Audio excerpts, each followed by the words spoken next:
ഇല്ല, അതൊക്കെ അതൊക്കെ സാഹചര്യങ്ങൾക്കനുസരിച്ചാണ് തീരുമാനം എടുക്കുക.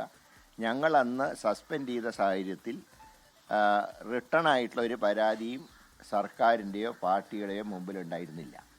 ഇന്നിപ്പോൾ റിട്ടേൺ ആയിട്ടുള്ള പരാതി സർക്കാരിൻ്റെ മുമ്പിലും ഉണ്ട്, പാർട്ടിക്കും റിട്ടേൺ ആയിട്ടുള്ള പരാതി കിട്ടിയിട്ടുണ്ട്. ഈ പുറത്തു വന്ന ഓരോ പരാതികളും തെളിയുന്നത് രാഹുൽ മാങ്കൂട്ടത്തിൽ ഒരു രാഷ്ട്രീയ മാലിന്യമായിരുന്നു എന്ന് തന്നെയാണ് തെളിയുന്നത്. അപ്പോൾ അങ്ങനെ ഒരാൾ MLA സ്ഥാനത്ത് പോലും തുടരുന്നത് ശരിയാണോ?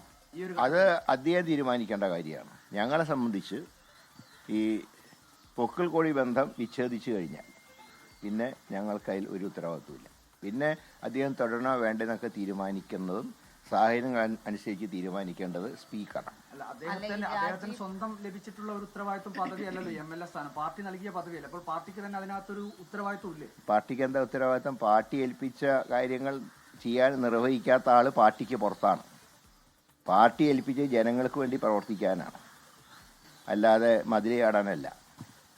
പാർട്ടി ഓരോ സ്ഥാനാർത്ഥികളെ തീരുമാനിക്കുന്നതും ജനങ്ങൾക്ക് വേണ്ടി പ്രവർത്തിക്കാനാണ്. അത് ചെയ്യാതെ ഞാൻ ഒരു കാര്യം പറയാം, ഒരു ജനങ്ങൾക്ക് വേണ്ടി പ്രവർത്തിക്കുന്ന ഒരു വ്യക്തി അല്ലെങ്കിൽ ഒരു പാർലമെൻ്ററി രംഗത്ത് പ്രവർത്തിക്കുന്ന ജനപ്രതിനിധി, ഇവർക്കൊന്നും ഇമാതിരി പ്രവൃത്തി ചെയ്യാൻ കഴിയില്ല.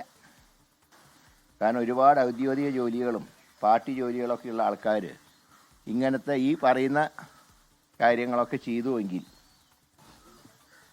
ഈ പൊതുരംഗത്ത് മാത്രമല്ല ഒരു രംഗത്ത് നിൽക്കാൻ യോഗ്യനല്ല. രാഹുലിനെ തിരിച്ചറിയാൻ പാർട്ടി വൈകിപ്പോയി. ഇപ്പം ആർക്ക് എങ്ങനെയാണ് തിരിച്ചറിയാൻ പറ്റുക? നമുക്ക് എല്ലാവരെയും മനസ്സ് ക്യാമറ വെച്ച് പരിശോധിക്കാൻ പറ്റുമോ? AIക്ക് പോലും കഴിയുന്നില്ല, പിന്നെയാണോ മനുഷ്യന് കഴിയുന്നത്? ഇനി ചില നേതാക്കന്മാരൊന്നുമില്ല, പുകഞ്ഞ കൊള്ളി പുറത്ത്, ആ പുകഞ്ഞ കൊള്ളിയോട്ട് സ്നേഹമുള്ളവർക്കും പുറത്തു പോവാം.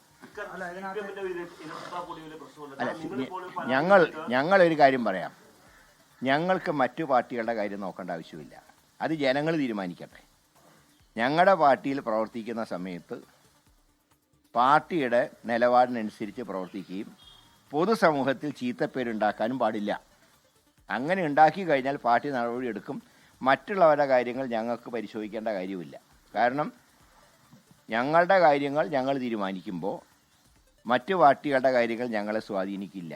ഞങ്ങൾ പാർട്ടിയുടെ അച്ചടക്കവും മാത്രമല്ല, പാർട്ടിയുടെ സൽപ്പേര്, ഒരു പൊതുരംഗത്ത് പ്രവർത്തിക്കുന്ന ഒരാൾക്ക് ഏറ്റവും അത്യാവശ്യം വേണ്ടത് സദാചാരമാണ്. കിട്ടിയ പരാതി നിങ്ങൾ ഉടൻ തന്നെ DGPക്ക് കൈമാറി കേസെടുക്കാൻ പോകുന്നു. പക്ഷെ സമാനമായ സാഹചര്യങ്ങളിൽ CPM കിട്ടിയ പരാതികൾ അവർ പോലീസ് കൈമാറുന്ന കമ്മീഷനുമാക്കി അതിന്റെ തീവ്രത ആൾക്കാർ ചെയ്തത് എന്താണ്? ഞങ്ങളുടെ പാർട്ടിയുടെ നിലപാട് ഞാൻ പറഞ്ഞല്ലോ, പാർട്ടിയുടെ അന്തസ്സ് കാത്തു സൂക്ഷിക്കണം എന്നാണ് പാർട്ടിയുടെ നിലപാട്. അതിനെതിരായിട്ട് ആര് നീങ്ങിയാലും നടപടി പാർട്ടിയുടെ ഭാഗത്തുണ്ടാവും. പക്ഷെ സമാന പരാതികൾ കമ്മീഷനെ വിട്ട് അന്വേഷിപ്പിച്ച CPM പക്ഷേ ഈ രാഹുൽ മാങ്കൂട്ടത്തിന്റെ കാര്യത്തിൽ കോൺഗ്രസിനെതിരെ വളരെ കടുത്ത ഭാഷയിൽ വിമർശനം ഉന്നയിക്കുന്നു. അല്ല, മാർക്സിസ്റ്റ് പാർട്ടിയുടെ വിമർശനം ഞങ്ങൾ കണക്കിലെടുക്കുന്നേ ഇല്ല. കാരണം അവരുടെ ഒരുപാട് ആൾക്കാരുടെ പേരിൽ പരാതിയുണ്ട്, അത് അവരുടെ സംസ്കാരം. ഞങ്ങൾ അങ്ങനെയല്ല, പൊതുരംഗത്ത് പ്രവർത്തിക്കുന്നവർ മാന്യത വേണം, അതാണ് ഞങ്ങളുടെ നിലപാട്. ഏതാ അത് അദ്ദേഹം തീരുമാനിക്കേണ്ട കാര്യമാണ്. പാർട്ടി ഏതായാലും ഞാൻ പറഞ്ഞല്ലോ, സ്ട്രോങ് ആയിട്ടുള്ള ആക്ഷൻ പാർട്ടിയുടെ ഭാഗത്തുണ്ടാവും. അതിന്റെ ആവശ്യമൊന്നുമില്ല. ലീഡേഴ്സുമായിട്ട് കൂടിയാലോചിച്ച് ഇപ്പോൾ ഓൺലൈനിൽ ചേരാലോ വേണമെങ്കിൽ. ഏതായാലും ഞാൻ പ്രസിഡന്റുമായിട്ട് എല്ലാ കാര്യവും സംസാരിച്ചിട്ടുണ്ട്. അതായത് ആക്ഷനിലൂടെ വരും. മുരളീധരൻ മാധ്യമങ്ങളെ കാണുകയായിരുന്നു. ലോകത്തെവിടെയായാലും ഏത് സമയത്തും 24 വാർത്തകളും ഓഗ്മെന്റഡ് റിയാലിറ്റി പാക്കേജുകളും എക്സ്പ്ലെയിനറുകളും വിശദമായി കാണാൻ ഞങ്ങളുടെ യൂട്യൂബ് ചാനൽ നിങ്ങൾക്ക് സബ്സ്ക്രൈബ് ചെയ്യാം.